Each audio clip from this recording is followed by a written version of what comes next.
Hey guys, I'm back with some more eBay pickups, but this time I changed it up. It's not NES games. This time we're looking at Super Nintendo.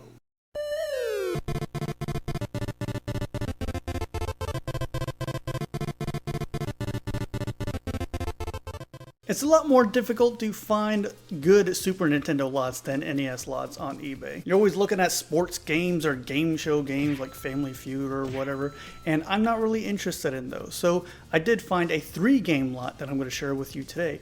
And not only that, I have some surprises for later. If you watch my YouTube stories, it might not be much of a surprise to some of you, but I do have one game I know will be unexpected. Well, maybe. Probably. So it was a 3-game lot I got for $15, so $5 a game. Not bad. There was only one game in the lot that I didn't really care about that I'll show first just to get it out of the way. I have the game on other systems. I have it on my Legends Ultimate Arcade and on one of my Blast consoles back here. First game on this Super Nintendo pickup is The Jungle Book.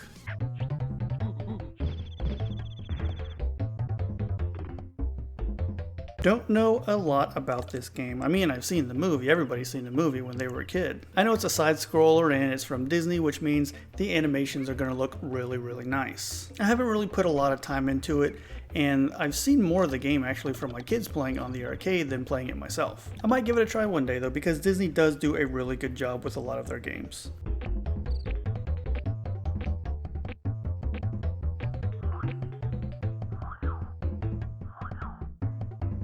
The next one is a game I haven't actually played myself. It's a really popular game, so I don't know why I never picked it up before or played it on any other system. I modded one of my friend's Super Nintendo Minis for them, and this was a game they really wanted on there. So it's a known game, it's a popular game. Hopefully it's a good game. The next one we got is Desert Strike Return to the Gulf.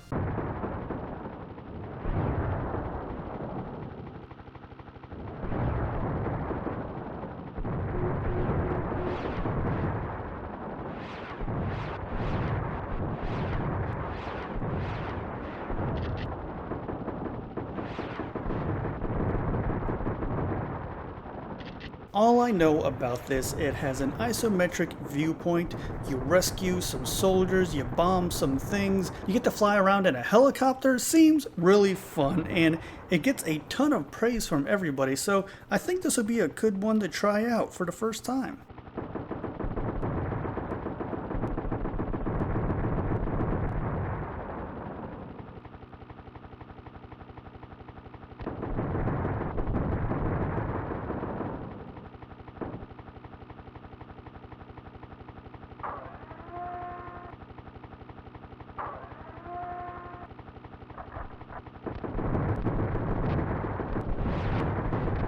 And the final game on this Super Nintendo lot that I got is a classic. This was actually the main reason I picked this lot up. Very well-known game by Nintendo themselves, and for some reason they didn't include it on the SNES Classic. I played it a lot at my friend's house when I was a kid. It's one of those games you can replay over and over just because you want to get better at it. And I don't believe I beat it as a kid, so I thought now would be a good opportunity to pick it up again and try. The last game in this lot we have is Pilot Wings.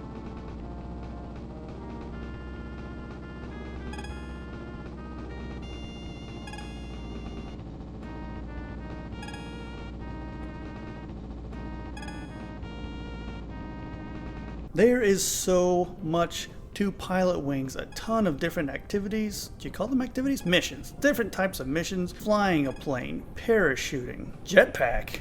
And when you go up to more difficult missions, it's changed ever so slightly to make it a much different experience. This is one of those games that I feel that only Nintendo could really have put out with such success. Pilot Wings is one of those games that I think that anybody who's a fan of Super Nintendo has to own, or at least give it a try once, and I'm sure you'll get hooked.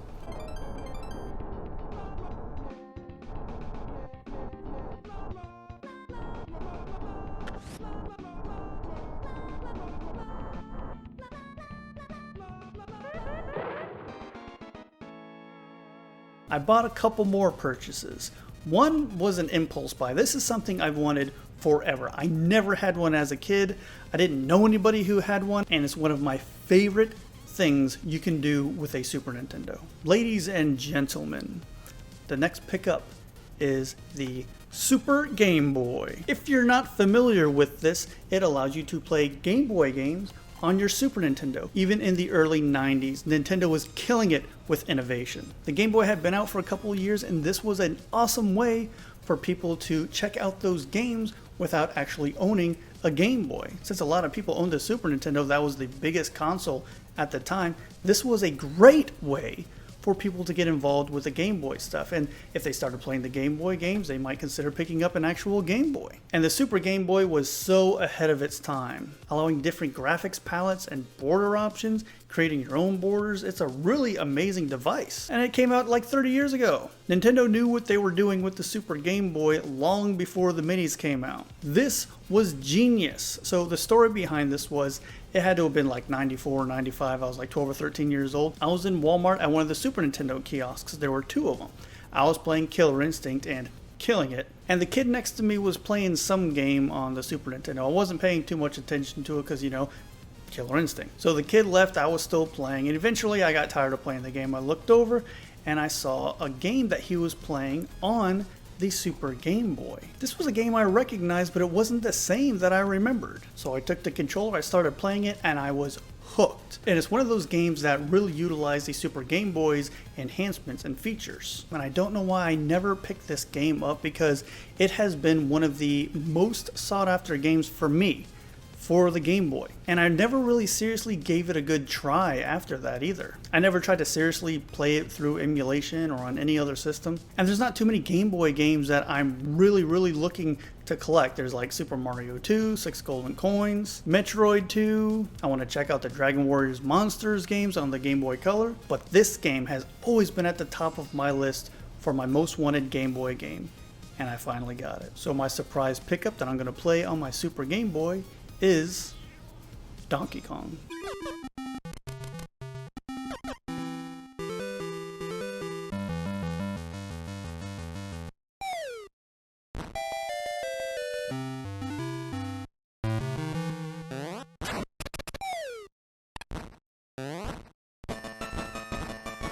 What's really ironic about this being my most wanted game on the Game Boy is that I'm not a huge fan of the original Donkey Kong in the arcades. I played it a ton, and eventually I think I just got tired of it because it felt the same 4 stages over and over and over again, that it didn't click with me. I understand it was like the first game to have a story behind it and all that, but the gameplay is so repetitive over and over, the same things. But the Game Boy version, when I picked it up, I played those first 4 stages, and then after that is when the game really opens up. You find out that you have so many different techniques that you can do with Mario. There's a puzzle aspect where you can also collect 3 different items of Paulines before you finish a stage. You have to collect keys to open doors. There's a slot machine mechanic so you can earn extra lives. And the Super Game Boy enhances this game with its custom border, and it even added extra sounds and a voice to Pauline. Never gave it a huge try because I always felt that it should be played on original hardware. Now that I picked it up, I'm definitely gonna be playing this one.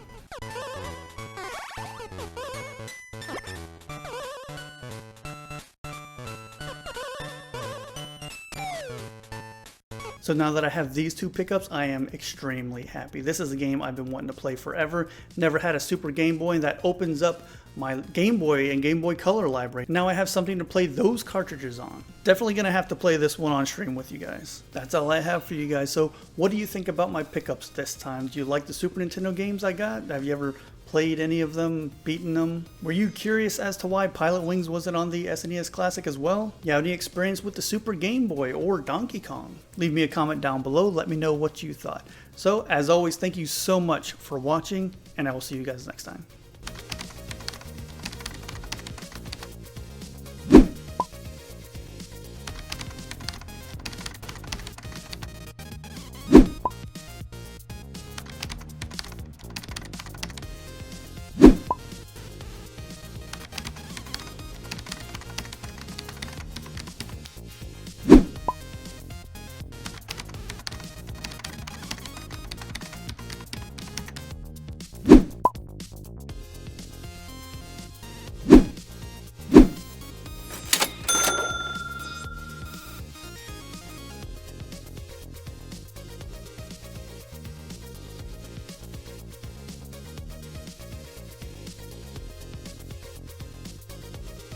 This is the part of the video where I thank those users who support the channel through YouTube memberships and Patreon. Jordy Alex, Rick67, Travis Morton, Mike Muniz, Sam Torres, Yaroslav Orudzov, Andre G, Den Cardoso, Dor, Jason Hallbrooks, Craig Livesley, Magnesium Winterjuice, Ronald Hernandez, and Batman.